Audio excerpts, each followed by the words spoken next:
বন্ধুরা, পৃথিবীর মতো কি তার উপগ্রহ বসবাসের যোগ্য?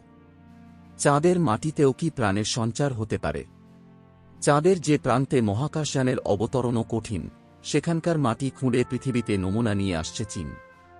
মে মাসের প্রথম সপ্তাহেই চাঁদে পাড়ি দিয়েছিল চীন। গত ৩ মে চীনের দক্ষিণ প্রান্তের হাইনান প্রদেশ থেকে লং মার্চ ৫ নামক রকেটে চড়ে মহাকাশে পাড়ি দিয়েছিল চ্যাং-৬। চন্দ্রযান চ্যাং-৬ এর লক্ষ্য ছিল চাঁদ থেকে মাটি এবং পাথর সংগ্রহ করে পৃথিবীতে নিয়ে আসা। বিজ্ঞানীদের একাংশ ভেবেছিলেন চীনের চন্দ্রয়ান বোধহয় চাঁদের মাটিতে অবতরণ করতেই ব্যর্থ হবে। চীনের মহাকাশ গবেষণা সংস্থার সিএনএসএ তরফে জানা গিয়েছে, চাঁদের অন্ধকার প্রান্তের যে এলাকায় তুলনামূলকভাবে গর্তের সংখ্যা বেশি, যে এলাকাটি খাদ এবং এবড়োখেবড়ো শিলায় পরিবেষ্টিত, সেই এলাকায় অবতরণ করার পরিকল্পনা করেছিল চীন। অনিশ্চয়তা দূর করে চাঁদের মাটিতে অবতরণ করে চ্যাং-৬। চাঁদের দূর প্রান্তে অ্যাপোলো গর্তের দক্ষিণাংশে পৌঁছেছে চন্দ্রয়ান। এই এলাকায় প্রাচীন সময়ের তথ্য এবং নিদর্শন পাওয়া যেতে পারে বলে আশা বিজ্ঞানীদের। জুন মাসের গোড়ায় নির্দিষ্ট গন্তব্যে নামার পর বিশেষ যন্ত্রের মাধ্যমে চাঁদের মাটি খুঁড়ে ফেলে চীনের চন্দ্রয়ান। সেই নমুনা আবার চন্দ্রয়ানের একটি বিশেষ অংশে সংগ্রহ করে রাখা হয়েছে। সেই নমুনা নিয়ে পৃথিবীর উদ্দেশ্যে রওনা হয়েছে চ্যাং-৬। ২৫ জুন নাগাদ চীনা মহাকাশযানের পৃথিবীতে ফিরে আসার কথা। এর আগে অন্য কোনো দেশ চাঁদের এই প্রান্ত থেকে মাটি, পাথর তুলে পৃথিবীতে আনতে পারেনি।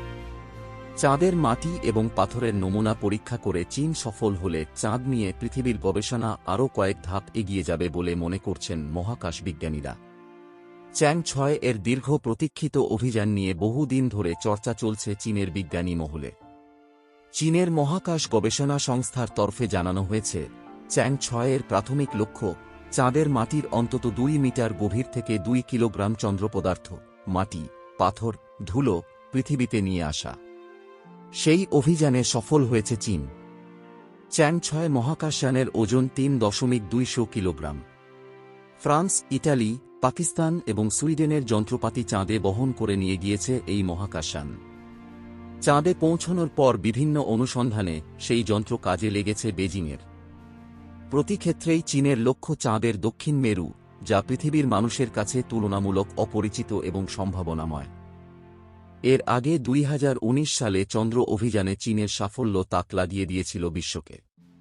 চাঁদের দূরপ্রান্তে প্রথম মহাকাশযান পাঠিয়েছিল তারা।